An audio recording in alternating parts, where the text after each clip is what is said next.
Jazzcast Pros.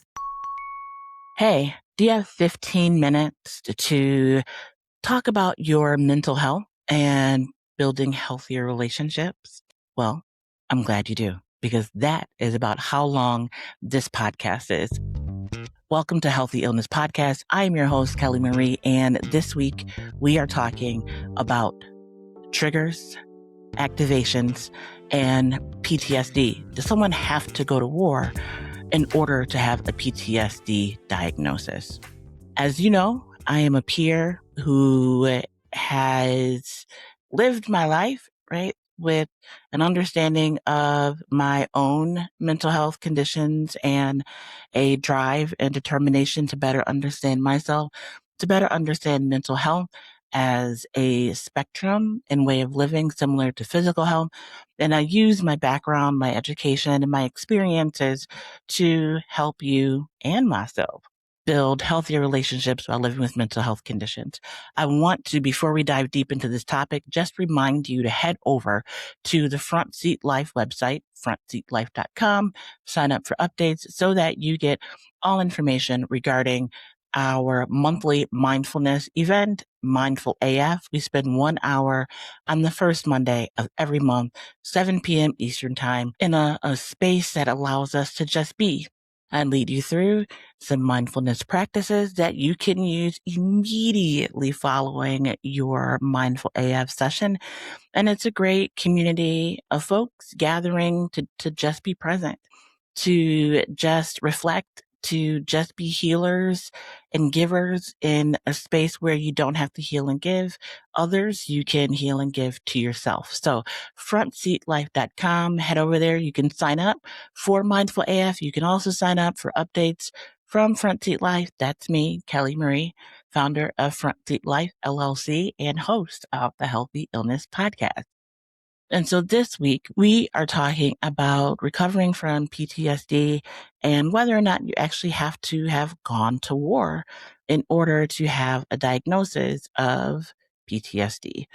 And so in talking to my therapist a while back, and we were going over, the diagnoses that I've lived with, and what made sense and what didn't make sense. Her conclusion was that I did not have borderline personality disorder. That was not a condition that I was living with. Depression was a diagnosis. Generalized anxiety was a diagnosis. Major depression was a diagnosis. Generalized anxiety was the diagnosis. And she says complex PTSD.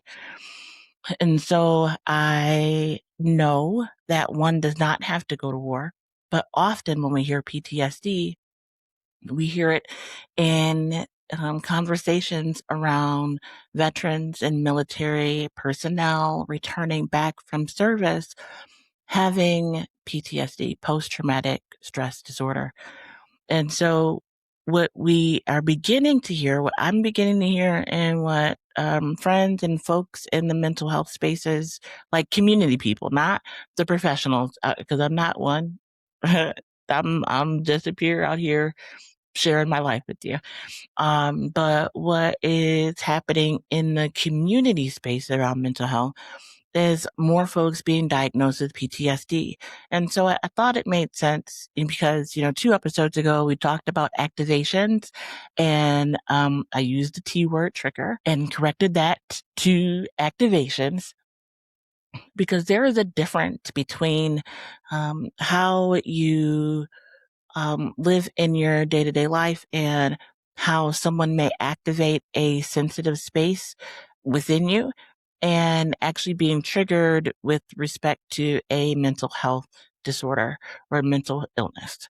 Now, you have to be diagnosed by a diagnosing professional in order to receive a diagnosis of borderline personality disorder or major depression, of PTSD or complex PTSD, bipolar disorder. Any of the diagnoses in the DSM-5, that's diagnostic manual that mental health professionals use in order to diagnose people. So in all fairness, this is coming off of 4th of July and a lot of social media posts around people not doing well, around fireworks, not just veterans and military personnel, but people that have not been exposed to war, not been exposed to in quote unquote war, because what is war? What does the brain view as war? What does the brain view as traumatic? That experience is going to be different for different people. While we have buckets of understanding and buckets of things that make sense um, to the average Joe, Jane, Jolanda, yeah. What we do know is you don't have to go to war in order to have PTSD or something like complex PTSD. Childhood trauma, emotional abuse, medical trauma, being in toxic or abusive interpersonal relationships, living through interpersonal violence, workplace trauma, hypervigilance associated with life. And I'm going to go a little bit into what the diagnostic manual says, just so you have a better understanding of what that life is like. But in talking about, activations and separating activations from triggers so that we could better understand and give proper weight to actual triggers versus activations and the immediate psychological response to people that have been traumatized and trigger a psychiatric or a psychological reaction outside of that made me mad, or I want to cuss somebody out, but I'm going to take a breath and not cuss nobody out, right? Like that is totally different than experiencing something and going immediately into a panic attack or having an anxiety attack or some other type of physical response to a situation. And so I just want to elevate that so that as you're listening and, thinking about what can activate someone versus what can trigger someone. So again, being specific and using those two words, everybody's not going to react the same way. And what one person experiences, and it may develop an activation or a soft spot, it may develop as a trigger to a more intense reaction, may do absolutely nothing for another person. And so there's no pointing fingers, there's no placing blame, there's no really trying to dig deeper at the finger pointing outside of understanding that it exists and it happens and everyone responds differently. What we find in this space of healing, going back to 4th of July a few weeks ago, and people in my neighborhood are still, shooting off fireworks. Why? Like, let it go for me personally. We also, in my community and many communities, have people from other places that are refugees, immigrants that have come from places where they have left because of war. And so that is also very real. These are civilians, everyday people who were living in their countries and in their communities. War broke out for reasons beyond their day-to-day living, and they are here living with us in the States. And so we have all of these buckets of people who, including the list of how trauma can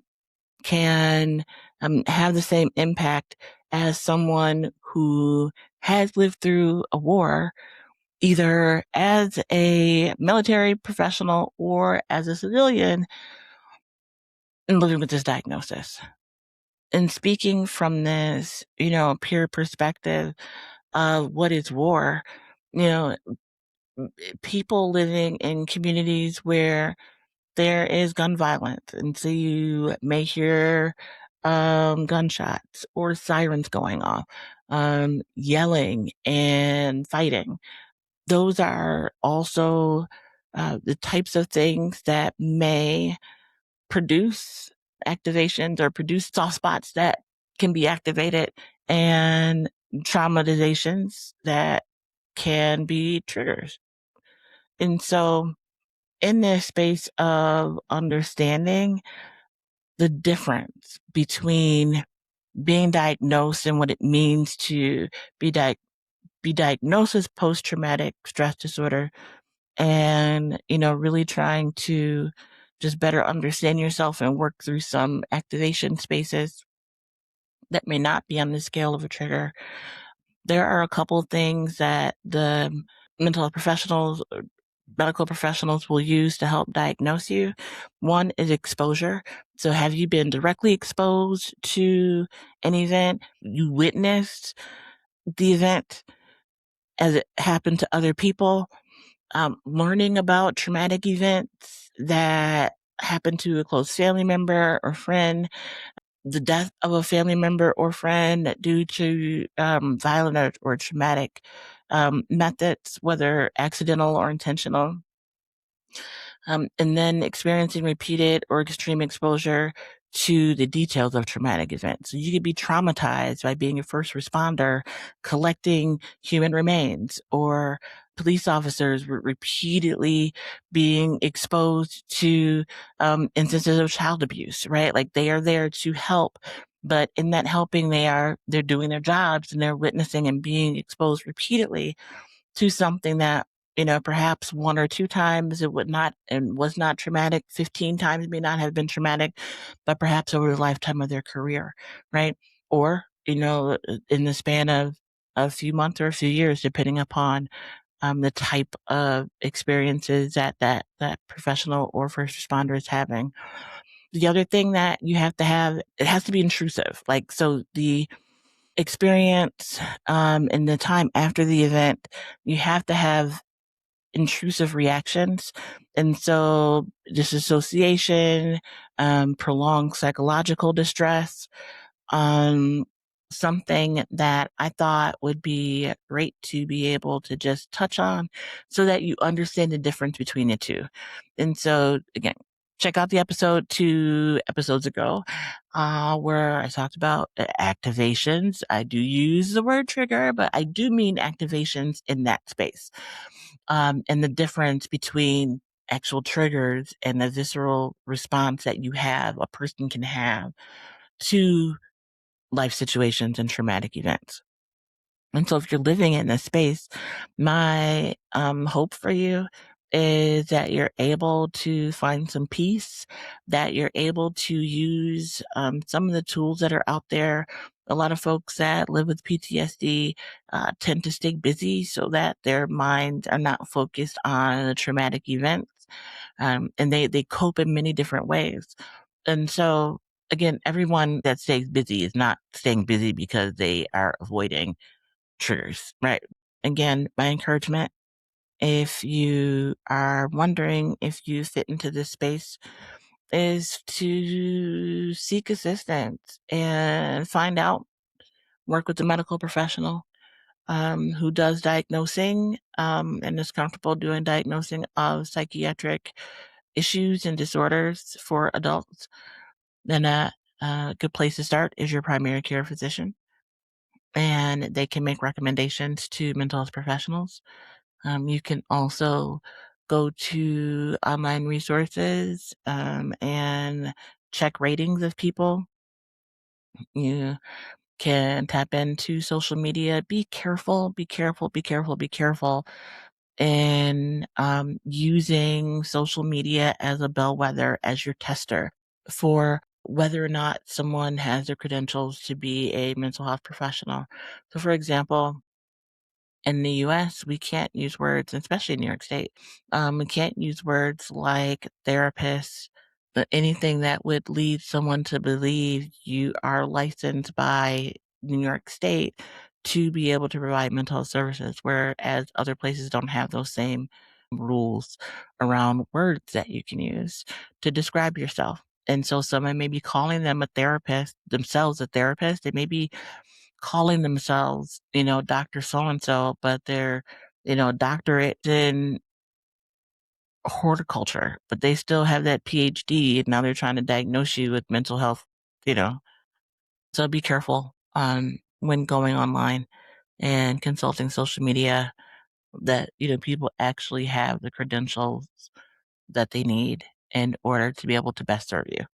Okay. More to come on life in general. I have been taking my antidepressants for almost a month now, and we'll give you an update on that space as well as my next steps in regaining my mental health, similar to someone that is, physically healthy and exercises all day.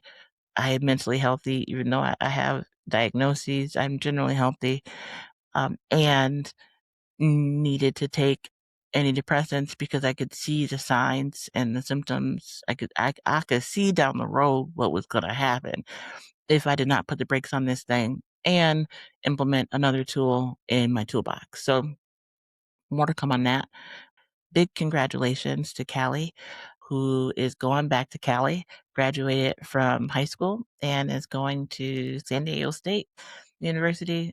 And so want to send you all of the hugs and well wishes and high fives that your heart can possibly hold as you embark on this new journey in life. Make new friends and keep some of the old friends and create who you are and dive deeper into the incredible human being that you are. I wish for you the greatest happiness. So big shout out everyone to Calie. Show her some love in her next phase of life, heading to college on the other side of the country. With that, until next time, I encourage you to be the light. Yeah, I encourage you to be the light. Love you. Bye.